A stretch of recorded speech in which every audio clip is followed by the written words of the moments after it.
নমস্কার বন্ধুরা, সবাইকে অনেক অনেক শুভেচ্ছা, ভালোবাসা আর অভিনন্দন। নতুনদেরকে বলে রাখি, আমি হচ্ছি মিনা মণ্ডল, ওয়েস্ট বেঙ্গল থেকে। তো তোমাদের সবাইকে অনেক অনেক স্বাগত সঞ্জীব কুমার মণ্ডল প্রোফাইলটাতে। তো বন্ধুরা দেখো, আজকে ওয়েদারটা কিন্তু দারুণ সুন্দর একদম। কদিন এত রোদ গরম ছিল, তো কি খাবো কি না খাবো কিছুই বুঝতে পারছিল না, কোনো কিছু ভালো লাগছিল না। তো ওয়েদারটা এই 2-3 দিন ভালো দিয়েছে, তো আজকে তো আরোই ভালো দিয়েছে। তো অনেক দিন বাড়িতে পিঠে পানা এসব গরমের জন্য কিছু করা হয়নি। তো দেখো আজকে সেই জন্য নারকেল কুড়িয়ে নিচ্ছি। আজকে একটা বাড়িতে একটু পিঠে বানাবো, আর তোমরা দেখতেই পাচ্ছ নারকেল কুড়ে পিঠে বানাবো কি তার আগে নারকেল চলে যাচ্ছে শ্রাবণের পেটে। জানি না কতটা শ্বাস বেরোবে, তার আগেই হয়তো শ্বাস শেষ হয়ে যাবে যা দেখা যাচ্ছে। কি রে, তুই ঘুমাবি না? তো বন্ধুরা, এই দুপুরবেলায় পিঠেটা বানাচ্ছি, তারও একটা কারণ আছে, আর সেই কারণটা তোমাদের সঙ্গে একটু বলে নিই। দেখো এই সব যে বানাচ্ছি তার ভিডিওটা আমি একদমই করতে পারি না, সেই জন্য তোমাদের দাদাভাইকে একটু ক্যামেরাটা করে দিতে বলেছি। সেই জন্যই মেনলি আমি দুপুরবেলা এটা বানাচ্ছি তোমাদের সঙ্গে শেয়ার করব বলে। তো বন্ধুরা, নারকেল তো কুড়ে নিচ্ছি, আর কি বানাবো সেটা তোমাদের সঙ্গে শেয়ার করব। তোমরা অবশ্যই ব্লগটা দেখতে থাকো, দেখতে পাবে, তোমাদের সঙ্গে সেটাও শেয়ার করব। চলো এখন নারকেলটা অন্তত সবগুলো কুড়ে নিই। দেখো এখানে অনেকগুলো নারকেল আছে, 2টো নারকেল আমি কেটে নিয়েছি। তো 2টোর একটা সবে কুড়তে আরম্ভ করেছি। তো বন্ধুরা, তোমরা কে কে এরকম আমার মতো নারকেল কুড়ো একটু কমেন্টে জানিও। কিন্তু পুরা নারকেল কুড়োটা পুরো শেষের পথে। তো এবার আর যে আয়োজনগুলো সেগুলো করব, চলো সেগুলো তোমাদের সঙ্গে শেয়ার করছি। বন্ধুরা, 2টো নারকেলে কিন্তু অনেকটা শ্বাস বেরিয়েছে, অনেক পিঠে হবে। কি দারুণ দেখতে লাগছে, সাদা ধবধব করছে। আসল কথায় চলে আসছি, আজকে আমি কি বানাচ্ছি, তোমাদের সঙ্গে কি ভিডিও শেয়ার করছি সেটাই একটু জানিয়ে দিই তোমাদেরকে। তো বন্ধুরা, তোমাদেরকে আগেই বলেছি যে গাছের প্রচুর আম পড়ছে। তো ওয়েদারটা এতটাই গরম ছিল, সেই জন্য কিছু বানানো হয়নি, আর ভালো কিছু খাওয়ার ইচ্ছাও জাগেনি। তো ওয়েদারটা দারুণ সুন্দর, ঠান্ডা ঠান্ডা হয়ে গেছে, তো পিঠে খাওয়ার ইচ্ছা যাচ্ছিল।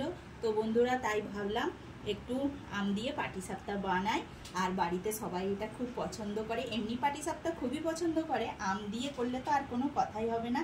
তো অনেকদিন ধরে বাচ্চাগুলোও বলছে কিছু নতুনত্ব বানাও, তো গরমের জন্য কিছু বানানো হয়নি। তো এই যে গেটারটা নিয়েছি, আম দিয়ে আমটাকে এর মধ্যে ছুলে নেবো, দিয়ে আজকে আমের পাটিসাপটা বানাবো। তো বন্ধুরা, দারুণ লাগে খেতে, তোমরা অবশ্যই তোমরা খেয়েছো, বা যারা খাওনি এখনো তোমরা বানিয়ে খাও, দেখবে খুব ভালো লাগবে। তো চলো আমি বানাতে থাকি, আর তোমরা আমার ভিডিওটা দেখতে থাকো।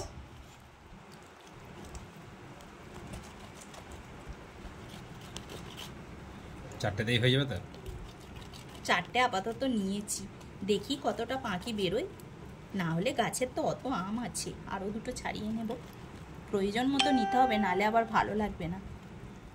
চেকেনা নিলে এই যে ছিবড়েগুলো আছে, এগুলো তো কেমন লাগবে মুখেতে, ভালো লাগবে। তোমরাই তখন বলবে যে সুতোর মতো এগুলো কে লাগছে, তুমি, তোমার ছেলে, সবাই তখন এই রান্নির উপর দোষ দিবে। তো দেখো বন্ধুরা, পাখিটার মধ্যে অল্প একটু চিনি দিয়ে দিচ্ছি, তারপর এটা ময়দা দিয়ে গুলিয়ে নেব, তখন ওই আম সত্ত্ব খেতে হয়।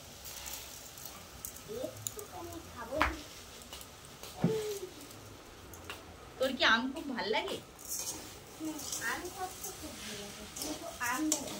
আম ভালো লাগে না? তাহলে কে খাচ্ছে আমগুলো? ওরা খুন্তি বসিয়ে দিয়েছি, তো এবার পাটিসাপটাগুলো সব ভেজে নেব। বন্ধুরা, তোমরা সাথে থাকো।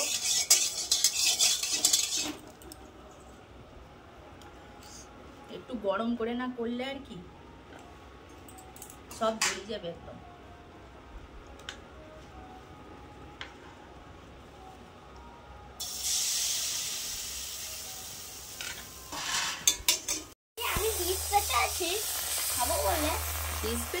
খাবি বলে? কেন, তোর কি খুব পছন্দ? খিদে পেয়েছে, এক্ষুনি ভাত খেলি?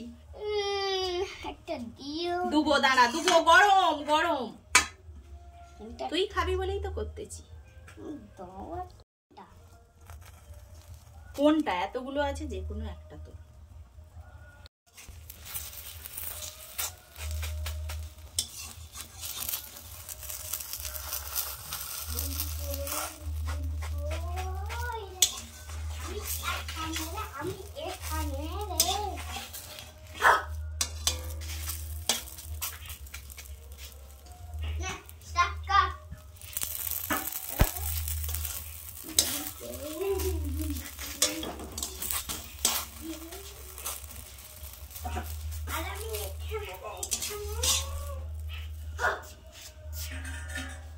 তো বন্ধুরা, আমার তৈরি হয়ে গেছে আমের পাটিসাপটা।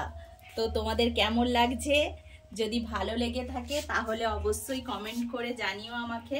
তো শ্রাবণ এসে গেছে, ওকে আগেই একটা দিয়ে দিই কারণ অস্থির করে তুলছে। তো বন্ধুরা, তোমরাও এরকম বানিয়ে বাড়িতে খাও, দেখবে খুব ভালো লাগবে। আর সাথে সাথে আমার ভিডিওটা দেখার জন্য তোমাদের অসংখ্য অসংখ্য ধন্যবাদ। অসংখ্য ধন্যবাদ। তো চলো, আজকে এই ভিডিওটা এই পর্যন্তই রইলো। তো পরের ভিডিওর জন্য চোখ রাখো। তো নমস্কার, টাটা, সবাই ভালো থাকো, সুস্থ থাকো।